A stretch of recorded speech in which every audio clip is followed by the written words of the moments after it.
Olá pessoal, tudo bem? Tô de volta para mais um episódio da série O Feminino e a Mulher. E hoje eu vou continuar no tema maternidade, mas já vou passando, vamos dizer assim, por uma transição para outras facetas, né, da mulher. Então o tema que eu quero abordar hoje é a maternidade e a roda das deusas. O que é isso? Tem um livro que eu gosto bastante, só que eu não sei onde é que ele está, mas depois eu deixo uma fotinho dele, que se chama A Deusa Interior. E dos livros que abordam a questão do feminino, das deusas gregas, esse é o meu preferido, porque eu acho que ele apresenta uma visão muito dinâmica e não estática, né? O que eu quero dizer com isso? Às vezes, alguns livros, assim, dependendo da maneira, claro, né, que o leitor lê, é como se rolasse, assim, uma certa tendência a se identificar com uma determinada deusa, né? Ah, não, eu quero ser Atenas e fica macetando muito numa única faceta, né, que daí é Atenas, por exemplo, e daí não se tem esse olhar mais dinâmico.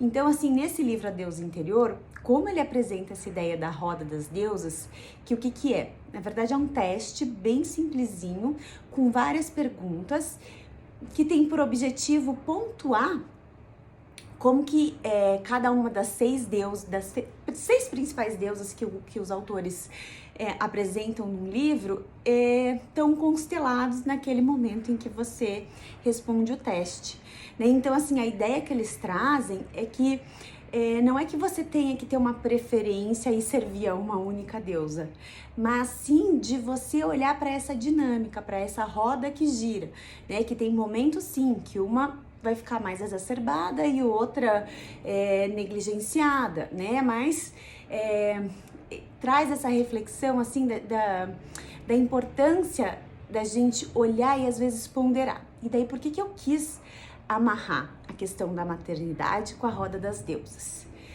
Porque quando a gente fala de maternidade, é inevitável vir a deusa grega Deméter, né? Que é a deusa da maternidade, é a deusa dos cereais, do cultivo. E a Deméter, vou contar rapidamente a história dela.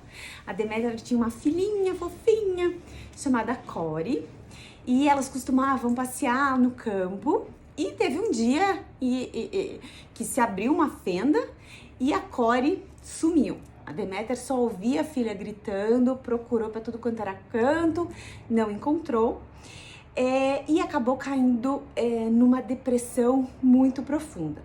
Só que Deméter era casada com Zeus. Aliás, parênteses, Zeus é o garanhão do Olimpo, né? Hashtag garanhão do Olimpo. Porque daí também tem a Hera, que depois eu vou falar dela.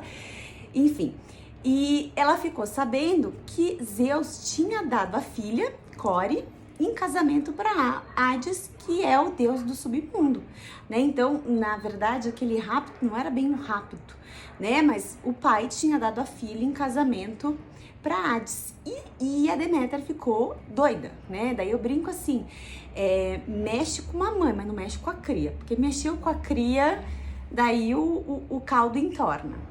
E como ela é a deusa do cultivo, né, dos cereais, ela acaba impactando muito nessa questão dos ciclos, né, e das estações do ano. Eu pulei uma parte. Alguém fica sensibilizado e faz com que Core volte. Parênteses. No momento em que Core desce pro submundo, né, pro mundo avernal de Hades, e se casa com ele, ela deixa de ser Core, a filha, e passa a ser Perséfone, que é a rainha do mundo avernal. Então, é aquela que governa as profundezas. Então, como Deméter ficou muito sensibilizada, a Perséfone / Core volta para se encontrar com a mãe, e daí a mãe pergunta para ela se ela chegou a comer alguma coisa enquanto ela estava lá no submundo, e ela comeu o romã, né? E o romã faz com que ela fique ligada àquele lugar, ela não pode voltar para a vida de Core que ela tinha antes, né? Então, assim, essa historinha traz um pouco uma compreensão mais mitológica e simbólica das estações do ano, né? Então, assim, quando Cora e Perséfone vêm ao encontro da mãe, a gente tem a primavera e o verão, né? Que é esse momento mais de luz, de calor, de alegria, de florescer, né? De germinar. E quando a Perséfone volta lá pro mundo avernal, né, para ser a rainha ao lado de Hades, aí são as estações mais recolhidas, mais frias, que é o outono e o inverno. Então, assim, quando eu apresento, né, a ideia da maternidade com a roda das deusas, é que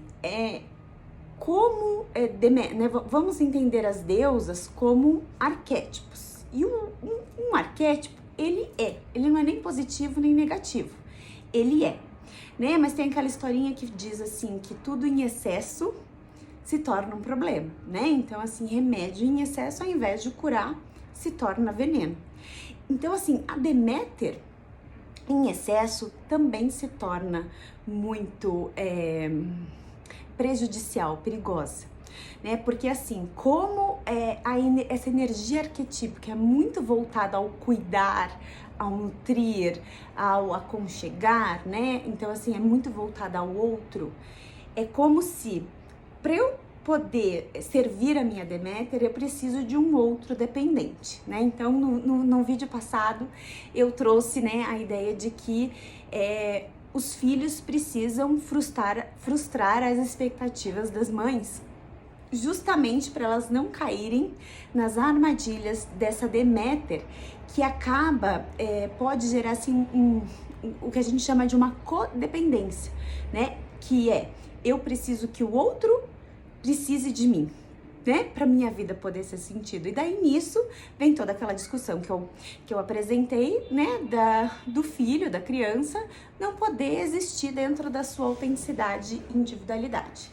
Né? Então, assim, nesse livro que eu falei também, A Deusa Interior, uma coisa que eu gosto bastante, assim, é que os autores trazem um pouco da perspectiva de que às vezes pode rolar treta entre as deusas, né? Elas podem ser super amigas, mas elas também podem se desentender. Então, assim, quando a Deméter tá exacerbada demais, né, a energia psíquica tá muito voltada para ela, falta energia para outras deusas, né? Então, assim, quando a mulher tá grávida, ali nos primeiros 3 meses, né? Aquela ideia da gestação externa, né? Que os 3 meses ainda contemplam de alguma forma, assim, esse gestar. É muito importante que a Deméter esteja constelada, né? Porque ali está se construindo um vínculo, uma relação, né? Em que tem uma criaturinha totalmente dependente, totalmente frágil, então ela precisa de muito. Só que conforme a criança vai crescendo, é importante também que a mulher comece a olhar para outras deusas. Quais são essas outras deusas que às vezes pode gerar muita treta, né? Muita desentendimento entre elas. Afrodite é a deusa do amor, da beleza, da sexualidade, né? Então, assim, quando às vezes uma mulher tá muito voltada para a maternidade, ela esquece de si. Ela não se cuida. Afrodite não é no sentido pejorativo e leviano da beleza, mas é muito assim, voltado para o autocuidado, para a autopreservação, para o amor próprio, né? Então, assim, eu vou cuidar do que eu como, eu vou cuidar da minha aparência, né? A questão da estética, da beleza, da harmonia, mas não no sentido de ser, sei lá, refém de um estigma social que diz que a mulher tem que ser XYZ, mas mais nessa perspectiva de autocuidado. Então, excesso de Deméter pode gerar falta de Afrodite, e Afrodite pode ficar muito brava. Outra deusa que pode sentir é Hera, né? Então eu brinquei que Zeus é o garanhão do Olimpo e Zeus também é casado com a Hera, mas assim, quem tem o status, né, de esposa de Zeus é Hera. Então a Hera, ela representa a deusa do casamento, né, dessa relação, dessa instituição matrimonial. Então, às vezes isso é queixa não só de mulheres, mas também de homens, né? De maridos ou de parceiros, né? Também vamos generalizar. De que, às vezes, a pessoa tá tão mergulhada na maternidade que esquece de que existem outros papéis, que existem outras relações, né? Então, às vezes, o casamento acaba indo para um segundo plano, porque todo o foco, toda a atenção tá ali para a criança, e isso também pode gerar tretas, né? Às vezes acontece briga entre Afrodite e Hera, mas no geral, quando a gente consegue equacionar, né, e olhar para essas diferentes facetas e entender que em cada momento uma vai fazer mais sentido, elas não precisam brigar.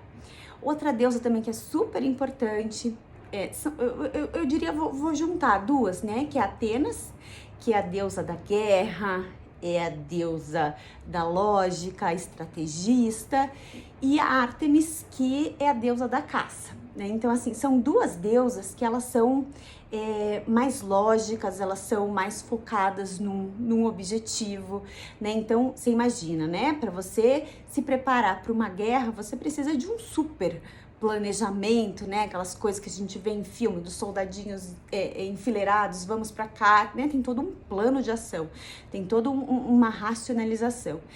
E muitas vezes, assim, quando tá passando lá aquele período de licença maternidade para as mulheres que pretendem retomar a vida profissional, dar espaço para Atenas é imprescindível, né?